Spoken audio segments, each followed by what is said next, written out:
उघडकीस झाली आहे। इथे एका शाळेची बस चालवणाऱ्या व्यक्तीने शाळकरी मुलीवर लैंगिक अत्याचार केले। आरोपीने पीडित मुलीला शाळेत सोडण्याचा बहाणा करत तिला एका शेतात घेऊन गेला। याच ठिकाणी आरोपीने बसमध्ये मुलीवर अत्याचार केले। घडलेला प्रकार पीडितेच्या आईला समजल्यानंतर पोलिसांनी गुन्हा दाखल केलाय। या प्रकरणी पोलिसांनी आरोपीला अटक केली। या घटनेचा पुढील तपास पोलीस करीत आहेत। महिला आयपीएल म्हणजेच वुमेन्स प्रीमियर लीगच्या फायनल मध्ये मुंबई इंडियन्सने दिल्ली कॅपिटल्सला 8 धावांनी पराभव केले। मुंबईने दुसऱ्यांदा WPL ट्रॉफीवर नाव कोरले तर दिल्ली कॅपिटल्सचा सलग तिसऱ्यांदा फायनल मध्ये पराभव स्वीकारावा लागला। मुंबईच्या बेलग्राऊंड स्टेडियमवर खेळवण्यात आलेल्या सामन्यात मुंबई इंडियन्सने प्रथम फलंदाजी करताना 149 धावा केल्या होत्या। मुंबईच्या 149 धावांच्या आव्हानाचा पाठलाग करताना दिल्ली कॅपिटल्सचा संघ 8 धावांनी दूर राहिला। हा सामना शेवटच्या षटकापर्यंत गेलाय। मुंबई इंडियन्सने WPLचे विजेतेपद पटकावण्याची ही दुसरी वेळ आहे। याआधी मुंबईचा संघ महिला प्रीमियर लीगच्या पहिल्या सीझनमध्ये विजयी झाला होता। त्या सामन्यात MIने दिल्लीचा 7 गडी राखून पराभव केला होता, तर यावेळी दिल्लीला 8 धावांनी पराभव स्वीकारावा लागला होता। मुंबई हा एकमेव संघ आहे जो 2दा WPL चॅम्पियन बनलाय। रेल्वे प्रवाशांसाठी खुश खबर आहे। रायगड जिल्ह्यात आता उपनगरीय लोकल मार्गाशी जोडले जाणार आहे। मध्य रेल्वेच्या नव्या पनवेल कर्जत उपनगरीय कॉरिडॉरमुळे कर्जत पट्ट्यातील प्रवाशांना आता CSMT ला पोहोचण्यासाठी कर्जत वाया पनवेल CSMT असा नवा पर्याय उपलब्ध होणार आहे। मध्य रेल्वेचा पनवेल कर्जत उपनगरीय कॉरिडॉरने एक महत्त्वाचा पल्ला गाठला आहे। या मार्गावर पहिली मालवाहतूक करणारी ट्रेन शनिवारी सकाळी 5 वाजता मोहोपे स्थानकातून दाखल झाली आहे। या ट्रेनमध्ये SAIL कंपनीने दिलेले 260 मीटर लांब 60 किलो वजनाचे रेल्वे रुळ ते आणण्यात आले। हे रेल्वे रुळ आता अंतर्गत काम सध्या सुरू आहे।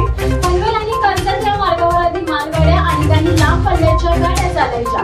आता मात्र या मार्गाचे दुहेरीकरणाचे काम अंतिम टप्प्यात आले आहे।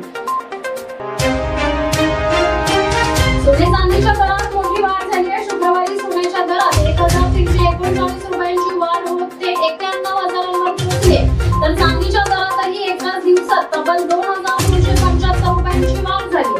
दरवाढीनंतर चांदी GST सह प्रति किलो 1,04,545 रुपयांवर पोहोचली। अमेरिकेचे राष्ट्राध्यक्ष डोनाल्ड ट्रम्प यांनी अनेक देशांवर वाढीव आयात शुल्क वाढीचा निर्णय घेतलाय।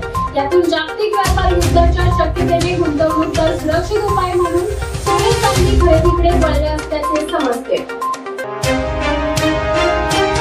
भारतीय जनता पार्टीने विधान परिषदेच्या उमेदवारांची नावे जाहीर केली आहेत। विधान परिषदेत भाजपच्या वाट्याला 3 जागा येणार हे निश्चित आहे।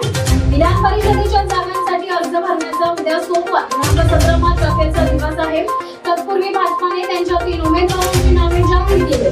यामध्ये संदीप जोशी, संजय केनेकर व दादाराव केचे यांचा समावेश आहे। लक्ष्मण मुद्देकर दिग्दर्शित आणि विकी कौशल, रश्मिका मंदाना आणि अक्षय खन्ना अभिनीत छावा प्रेक्षकांना खूप आवडला आहे। दिग्दर्शक लक्ष्मण मुद्देकरांनी रुपेरी पडद्यावर मांडलेली छत्रपती संभाजी महाराजांची शौर्यगाथा प्रेक्षकांच्या मनाला भिडली। आता चित्रपट रिलीज होऊन जवळपास 1 महिना उलटलाय, तरी सुद्धा छावाची क्रेज फारशी कमी झालेली नाहीये। होळीच्या निमित्ताने म्हणजेच 29व्या दिवशी छावाच्या कमाईत कमालीची वाढ झाली आहे आणि बॉक्स ऑफिसवर बक्कळ कमाई केली आहे। सॅकलिनच्या आकडेवारीनुसार विकी कौशलचा छावा हा चित्रपट बॉक्स ऑफिसवर धुमाकूळ घालत आहे। या चित्रपटाच्या प्रदर्शनाला जवळजवळ 1 महिना झालाय, परंतु त्याच्या कमाईच्या गतीत कोणतीही घट होण्याची चिन्हे नाहीये। हा चित्रपट रिलीजच्या पहिल्याच दिवसापासून कोट्यवधी रुपयांचा खर्च जमवत आहे आणि नवा विक्रमही करत आहे। बीडमध्ये एका तरुणाची हत्या केल्याचा आरोप होताने मारहाणीत विलास बनसोड या तरुणाचा मृत्यू झाल्याचा या तरुणाच्या कुटुंबियांचा आरोप आहे। आष्टी तालुक्यातील पिंपरी गावात ही धक्कादायक घटना आहे। या प्रकरणी गुन्हा दाखल करण्याची प्रक्रिया सुरू आहे।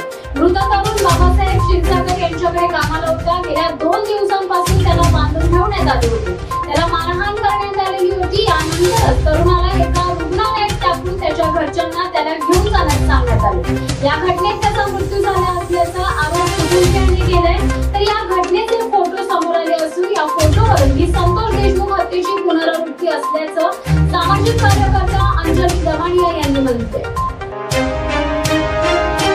वारकरी संप्रदायासाठी तुकाराम बीज हा दिवस अत्यंत पवित्र मानला जातो। त्याचप्रमाणे यंदाचे 377वे तुकाराम बीज सोहळा आहे, त्यामुळे पंढरपूरहून आणि इतर गावांमधून मोठ्या संख्येने वारकरी देहू येथे येतात। देहू नगरीत आज बीज सोहळा संपन्न होत आहे। राज्याच्या कानाकोपऱ्यातून भाविक देहूत दाखल झाले। वारकऱ्यांना सोयी सुविधा पुरवण्यासाठी प्रशासन सज्ज झाले।